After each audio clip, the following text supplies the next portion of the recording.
तने बता दे सोना हाउ केकरा घर के। अरे भरत नहीं खे पेट तनी देखे दजी भर के।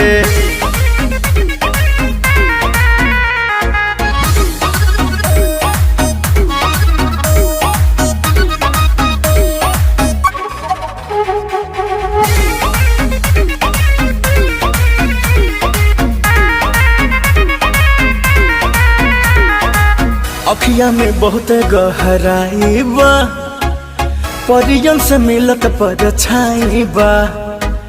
सादगी भी मारत बड़वे जान हो, खुदा के बहम पे एहसान हो।